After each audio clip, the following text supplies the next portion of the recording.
Hi hello అందరికి నమస్తే. నేను జర్నలిస్ట్ రవీందర్. స్క్రీన్ పైన కనపడుతున్నటువంటి వ్యక్తి వెంకటకృష్ణ గారు చాలామందికి తెలుసు. ప్రతిరోజు ఈవినింగ్ చాలా కష్టపడతా ఉంటారు. దేనికోసం? చంద్రబాబు నాయుడు గారి ఏదైనా వారి సర్కార్ ఏదైనా తప్పులు చేసి దాన్ని కవర్ చేయడం కోసము, దాన్ని డైవర్ట్ చేసి దాంట్లో భాగంగా జగన్మోహన్ రెడ్డి గారిని వైసీపీ పార్టీ నాయకులను తిట్టడము, డిబేట్లో కూర్చోబెట్టుకుని వారి చేత జగన్ గారి పైన లేనిపోని ఆరోపణలు చేయడము, ఏదైనా కేసులకు సంబంధించి ఇప్పుడు జగన్ గారి మీద అంటే కూటమి అధికారంలోకి వచ్చిన తర్వాత రకరకాల కేసులు పెట్టారు.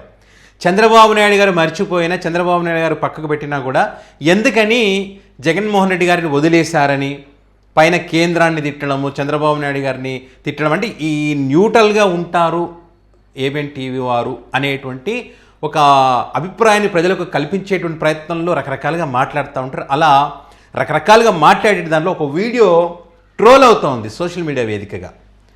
అని అందులో అంటున్నారు, ఆంధ్రప్రదేశ్లో చాలా స్కాములు జరిగాయి. లిక్కర్ స్కామ్లో ఏ స్కామ్లో కూడా జగన్ గారిని టచ్ చేయలేకపోయారు. ముఖ్యంగా అంతిమ లబ్ధిదారుడు బిగ్ బాస్ జగన్మోహన్ రెడ్డి దగ్గరికి ఎందుకు వెళ్ళలేకపోతున్నారు, అరెస్ట్ చేయలేకపోతున్నారు అని. మరి ఈయన పెట్టిన దానికి, ఈయన మాట్లాడిన దానికి చాలామంది కామెంట్స్ ఏంటో తెలుసా? జగన్ నిజంగానే బిగ్ బాస్ జగన్ గారిని టచ్ చేయలేరు. దానికి కారణాలు ఏమిటనేది చూస్తే ఫస్ట్ వెంకటకృష్ణ గారు ఏం మాట్లాడారో వింటే దానికి రీజన్, మనకు కారణం ఏదో తెలుస్తుంది. ఎక్కడ చూసినా ప్రభుత్వ అధినేతకు సంబంధించిన ప్రస్తావన కానీ అరెస్ట్ కానీ లేదు. ఏదో ఒక ఛార్జ్ షీట్ లో జస్ట్ ప్రస్తావన చేశారు అంతే. ఎక్కడా కూడా ఇంతవరకు అరెస్టులు కానీ విచారణ కానీ అక్కడ దాకా వెళ్ళలేదు. ఎందుకు? ఏమైనా ఉంటే కదా వెళ్ళడానికి, ఏమైనా ఉంటే కదా. సిట్ అంటే ఏంటి? మీ డిబేట్లోనే మీరు పిలిపించినటువంటి వ్యక్తులు చెప్పారు సిట్ అంటే ఏంటో. Selected investigation. ఒక సిట్ని ఏర్పాటు చేసుకొని పలానా వ్యక్తిని తీసుకురండి, ఆ వ్యక్తి చేత జగన్ పేరు చెప్పించండి అన్నప్పుడు చాలామంది ఏముందని చెప్తారు? జగన్ గారు అసలు తప్పు జరిగింటే చెప్తారు, తప్పు ఉంటే నిజంగా చేశారు, మేము బలైపోయామని. ఏమీ లేని దానికి మీ రాజకీయ అవసరాల కోసం, మీ వైఫల్యాలను కప్పిపుచ్చుకోవడం కోసం డైవర్ట్ చేసే దాంట్లో భాగంగా ఈ సిట్టును వేసి మీరు విచారణ చేస్తే ఈ కోర్టులో ఏమైనా నిరూపించగలిగారా? 3,600 కోట్ల దగ్గరే ఆగిపోయింది, 35,000 కోట్ల రూపాయల సంగతి ఏమైంది, ఎందుకు వదిలేశారంటే ఏమన్నా ఉంటే కదా పట్టుకోవడానికి. మీరు కోర్టులో చూపించిన డబ్బులకి ఏమైనా సంబంధాలు ఉన్నాయా? కోర్టు అనేక సార్లు చెప్పింది. మీరు చెప్తున్న మీ వాదనలను ఏకీభవించలేదు. ఎవరికైనా బెయిల్ వస్తుందంటే కొంతమందికి వద్దంటారు, కొంతమందికి బెయిల్ ఓకే అంటారు. మరి కోర్టు ఏమన్నా కళ్ళు మూసుకున్నదో తెలియదా కోర్టుకి? మీరు చెప్పే అబద్ధాలు, మీరు చేసే పనులన్నీ కూడా. సో తెలుసు కాబట్టి అసలు ఇందులో ఏమీ లేదని అర్థమైపోయింది కాబట్టి కూటమి కూడా ఏంటి వాళ్ళకు కూడా తెలుసు. జస్ట్ ఇది రాజకీయ కక్ష కోణంలోనే సాగుతున్నటువంటి కేసు. వాళ్ళు ఏమంటారు?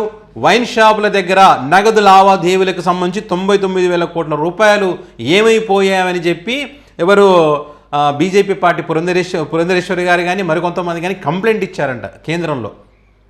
కంప్లైంట్ ఇస్తే పట్టించుకోలేదని అంటే వాళ్ళకి తెలుసు ఏమీ లేదని చెప్పి, చాలా క్లియర్గా ఉన్నారని చెప్పి. ఇప్పుడు నగదు లావాదేవీలు ఆ సొమ్ము అంతా కూడా ప్రైవేట్ వ్యక్తుల చేతి కాకుండా ప్రభుత్వమే నడిపింది కాబట్టి ఆ ప్రజల సొమ్ము అది ప్రజలకే వచ్చింది. వేరే వాళ్ళ జోబుల నిండలా ఇప్పుడు జరుగుతుంది. వేరే వాళ్ళ జోబుల్లోకి అడుగడుగున బెల్ట్ షాపులు, అడుగడుగున ఏమంటారు సిండికేట్లు వేసేసుకొని భయపెట్టించేసి షాపులు ఇవ్వకపోతే ఎన్ని జరిగినాయి? ఆ సొమ్ము అంతా ఎక్కడ పోతుంది? మరి అప్పుడున్నటువంటి ఆదాయం ఎంత, ఇప్పుడున్నటువంటి ఆదాయం ఎంత? మరి ఎవరు స్కామ్ చేసినట్టు? కాబట్టి క్లియర్గా అర్థమైంది, వాళ్ళకు తెలుసు. కాబట్టి ఇదేదో జగన్మోహన్ రెడ్డిని ఏదో బ్లేమ్ చేయాలని చెప్తున్నారని చెప్పి వాళ్ళు కూడా పట్టించుకోలేదు. కానీ వీళ్ళకి కడుపు మంట ఏదో చేయాలి జగన్మోహన్ రెడ్డిని అని చెప్పి. ఏంటి తేడా? 130 కోట్ల రూపాయల ఢిల్లీ లిక్కర్ స్కామ్ లో ఉప ముఖ్యమంత్రిని 20 నెలలు తిరగకుండా లోపలేసిన ఇదే సిబిఐ, ఇదే ఈడీ ఆంధ్రప్రదేశ్ లో 35,000 కోట్ల రూపాయలు స్కామ్ జరిగితే, మనీ ట్రయల్ కూడా ఎస్టాబ్లిష్ అయితే, దొరికిన వాళ్ళ దగ్గర డబ్బు దొరికితే, డబ్బు ఎక్కడెక్కడికి వెళ్ళింది కొంత మొత్తమే 3,600 కోట్లు. నేను చెప్పాను కదా కిక్ బ్యాక్ తీసుకున్నది. అసలు 35,000 కోట్లు ఖర్చు పక్కన పెడదాం. ఇంత జరిగిన తర్వాత ఎందుకు పక్కన పెడతాం అనడం ఎందుకు? 35,000 కోట్లు అంటారు, 35 లక్షల కోట్లు అంటారు. అప్పుడు జగన్మోహన్ రెడ్డి అక్రమాస్తులు అదే రకంగా అన్నారు కదా. ఏమైనా తేలిందా? ఇప్పుడు కూడా అదే 35,000 కోట్లు కాసేపు పక్కన పెడదాం. ఏమైనా ఆధారాలు ఉన్నాయా? ఆధారాలు ఉంటే చెప్పొచ్చు. 3,600 కోట్లు అది కూడా ఎట్లా వచ్చింది లెక్క? ఎడికెళ్ళి వచ్చింది? దానికి ఏమన్నా ప్రాపర్ ఎవిడెన్స్ ఏమైనా ఉన్నాయా? అప్పటికప్పుడు ఏదో తీసుకుపోయి ఆడబట్టుకున్నాం ఈడబట్టుకున్నామని చెప్పి కోర్టులో మీరు ఇదైపోయింది కదా. ఏమైనా ఉందా? లేదు. ఢిల్లీ లిక్కర్ స్కామ్ అక్కడ జరిగింది, ఆధారాలు ఉన్నాయి, పట్టుకున్నారు, అది వేరు. ఇక్కడ జరగలేదు, ఏమీ లేదు, పట్టుకోలేకపోయారు. అసలు మీ మీ మీ స్కామ్లో చెప్పారు, మీ ఆయంలో జరిగింది, మీ చంద్రబాబు నాయుడు గారి ఆయంలో జరిగిన స్కామ్ గురించి మాత్రం మాట్లాడరు. ఏమి జరగనట్టుగా మీరే సచ్చీలులు అయినట్టుగా మాట్లాడతారు. ఇప్పుడంటే వీళ్ళు అంటారు వైఎస్ఆర్ కుటుంబము జగన్మోహన్ రెడ్డి గారు సచ్చీలులు అయినట్టు ఫీల్ అయిపోతారు. ప్రజలు కూడా మా దౌర్భాగ్యం ఏంటంటే ప్రజలు కూడా వాళ్ళకు ఓట్లు వేసి ముఖ్యమంత్రులను చేస్తూ ఉన్నారు ప్రజలని ప్రజల మీద బాధపడతా ఉన్నారు. అంటే మీరు చెప్పిందంతా నమ్మాలి. వెంకటకృష్ణ గారు చెప్పింది, ఏబిఎన్లో చెప్పింది, మీరు అన్నీ చెప్పారు కాబట్టి జగన్మోహన్ రెడ్డి నిజంగానే మోసం చేశాడు, స్కామ్ చేశాడు కాబట్టి ఆయనకు ఓట్లు వేయకూడదు, మేము వీళ్ళు ఎవరు చెప్తే వాళ్ళకి ఓట్లు వేయాలని చెప్పి ప్రజలు నమ్మాలి. నమ్మితే ప్రజలు మంచోళ్ళు అప్పుడు మీకు, లేకపోతే కాదు. మీరు చెప్పిన ప్రతిదీ నమ్ముతారనుకుంటే ప్రజలు ఏమన్నా మీ ఇప్పుడు మీద ఒక్కరే తెలివి ఉందా? ప్రజలకు తెలివి లేదా? చైతన్యవంతులు కాదా? వాళ్ళకి అర్థం కాదా? మీరు మాట్లాడిన మాటలు ఎప్పుడు జగన్మోహన్ రెడ్డి పార్టీ పెట్టినప్పటి నుంచి మీరు మాట్లాడుతూనే ఉన్నారు. లక్షల కోట్లు, ఆర్థిక ఉగ్రవాది, అది చేశాడు, ఇది చేశాడు అని చెప్తూనే ఉన్నారు. ఏమన్నా తేల్చగలిగారా? ఇన్ని కేసులు పెట్టారు కదా, ఏమన్నా అయిందా? తిరుమల లడ్డు గురించి మీరే బ్లేమ్ చేస్తారు, ఏమన్నా తేలిందా? భగవంతుడే లాగుతారు దాంట్లో.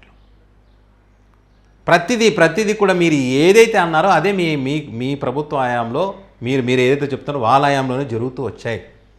ఇప్పుడు కేంద్రానికి తల వంచాడు, ఎప్పుడైనా జగన్మోహన్ రెడ్డి తల వంచాడా? ఏ విషయంలోనైనా? విచారణలు అయితే ఆగాయా, జరుగుతూనే ఉన్నాయి కదా. ఇప్పుడు 40 మందిని మీరు ఆధీనంలోకి తీసుకున్నారు, విచారిస్తున్నారు. సిట్టు మీ చేతిలోనే ఉంది, ఏమైనా చేయగలిగారా? లేదు కదా. ఇక్కడ కేసులకు భయపడి మొన్న ఎయిర్పోర్ట్లో ఎట్లా మాట్లాడారు, అల్లూరు సీతారామరాజు జిల్లా ఎయిర్పోర్ట్లో మోదీ గారిని విమర్శల పాలైతిరి. ఏమన్నా ఎలివేషనా? మోదీ గారికి ఏమన్నా ఎలివేషనా? తిట్టిన నోటి వెంటనే ఎలివేషన్స్, మళ్ళీ కొన్ని రోజులు పోతే మళ్ళీ అదే నోటి వెంటనే తిడతారు, మీరు యూటర్న్ తీసుకుంటారు. మీరు ఇలాంటి వాళ్ళ గురించి వాళ్ళకు తెలుసు కేంద్రంలో కూడా. అందుకని చూడండి, సోషల్ మీడియా వేదికగా ఇలాంటి బాధ చంద్రబాబు నాయుడు కూడా పడడు అనుకుంటా. ఒక్క ఏబిఎన్ వెంకటకృష్ణ గారే పడుతున్నారు. వాళ్ళని కూర్చోబెట్టుకుంటారు, ఒక 3-4 కామన్గా వాళ్ళే ఉంటారండి. వాళ్ళు పక్కా ఎప్పుడు ఆ మేధావులు అంటారు కదా, అసలైన చోట కనపడరు వాళ్ళు. జగన్మోహన్ రెడ్డిని తిట్టాల్సిన సమయం, జగన్మోహన్ రెడ్డి గురించి బ్లేమ్ చేయాలన్నప్పుడు కూర్చొని ఏదేదో మాట్లాడేస్తారు.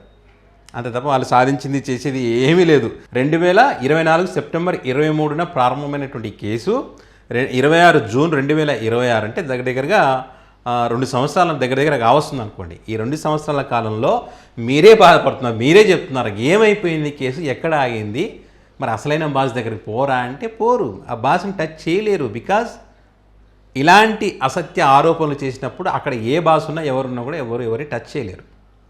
ఇక్కడ తప్పులు ఉన్నాయనుకోండి, అక్కడ ఎంత పెద్ద బాస్ ఉన్నా పట్టుకోగలుగుతారు. ఇది విషయం. సో దీనిపైన ఎప్పుడు విస్తృతమైనటువంటి చర్చ జరుగుతూ ఉన్నది. సో మరి ఈ అంశానికి సంబంధించి మీరేమనుకుంటున్నారో మీ అభిప్రాయాన్ని కామెంట్ రూపంలో పెట్టగలరు. Thank you.